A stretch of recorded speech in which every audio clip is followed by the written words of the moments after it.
Welcome to Mike's Mr. October and more.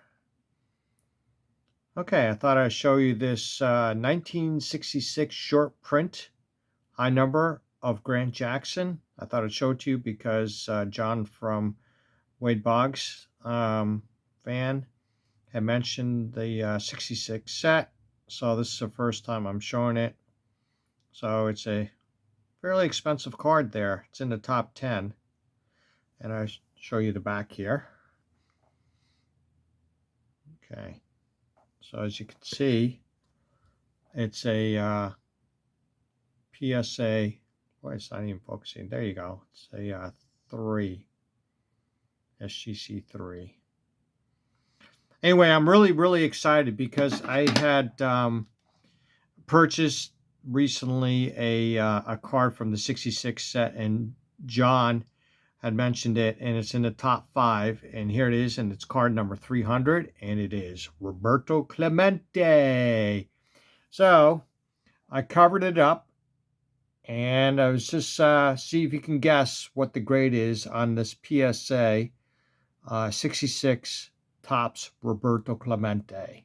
Is it a 2, 3, 4, 5, 6, 7, 8? Well, we know it's not a 9 or a 10. But can you guess the grade? Well, here you go. I'll take it off. Ta-da-da-da! It's a 5. So I've been looking around for this, and I got a real good price deal out of this card, and I absolutely love it. So there you go, my 66 Topps Roberto Clemente. I'm working on the set, and I'm about 45% done with the set. Okay, so what I'm going to do is I'm going to show some cards here, dynamic duos. It's kind of a response from Shane from Shoebox Legend. And the first one is going to be Ted Kluszewski and Ted Williams. That's the only playing day card I have of either player. I just love this card, but this is an amazing story with Ted Kluszewski. And then, as you know, he liked to wear his uniforms showing his biceps. But between 43 and 45, he was at Indiana University, and there was restrictions for the Reds, the travel restrictions during the war years.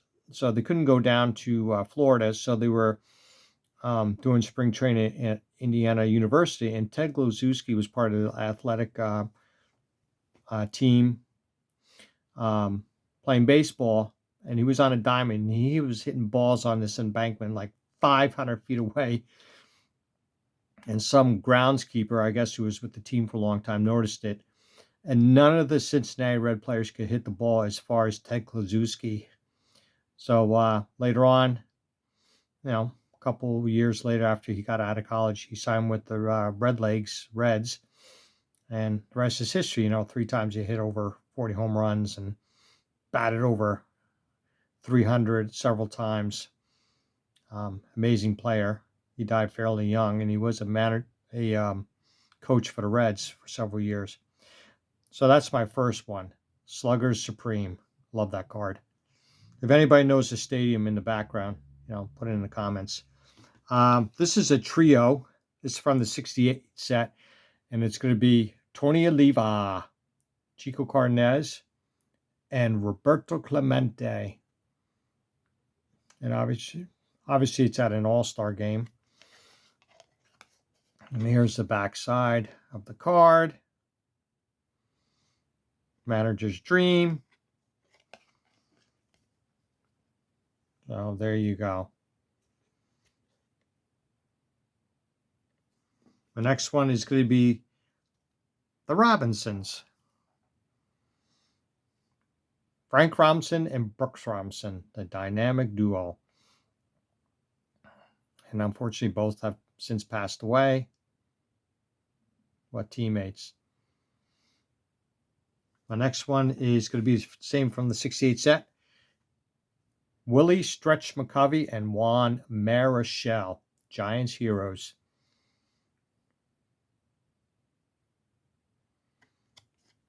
Back side of the card. Okay, next one. Iconic card from 71, and that's Thurman Munson, second year card with the trophy there. And that's Chuck Dobson sliding into home plate pitcher. Just iconic. And look at this card. I bet you that card is at least a 7. Look at the corners. Unbelievable. And here's the back of the card. Thurman Munson. Next one is going to be Game 1 of the playoffs. 70. And Boog, Powell, and Frank Robinson.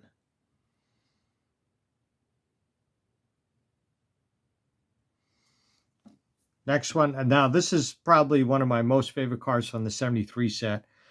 And that's Bobby Bonds and Willie Stargell. Now, my opinion, Bobby Bonds should be in the Hall of Fame. And I actually saw Bobby Bonds play at Shea Stadium while I was with the Yankees. Multi-tool player. Leadoff hitter. Great speed and power.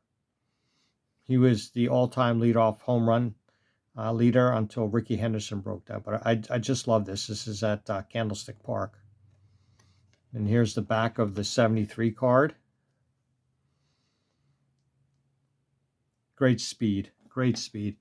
I love this card. This is not any Hall of Famers, but it's the 73. And that's George Scott and Bert Campaneris. Two exciting players. You know, George Scott, had great power for the Red Sox, Brewers, and he played one season with the Yankees. One season, then he retired. But I love that photo. Great photo. Next one is going to be 2 Hall of Famers.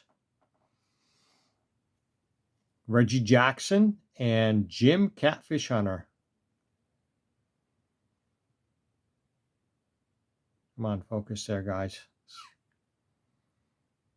Actually, I did see Jim Catfish Hunter play at the stadium with the Yankees. I don't know why this is not focusing. There you go. This is a set you don't see very often. Galasso, 1984. Next one, 2 Hall of Famers. Reggie Jackson and Mickey Mantle.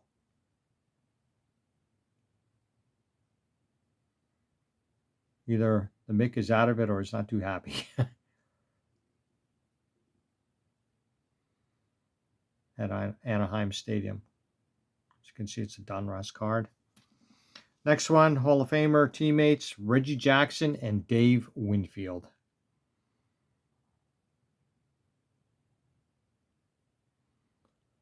Looks like spring training. There's a Fleer card. Next one's going to be Donruss. And again, Reggie Jackson and Dave Winfield. Donruss card here. Spring training. And my last one, card you really don't see very often is set, and this is from Upper Deck. Reggie Jackson and Mickey Mantle.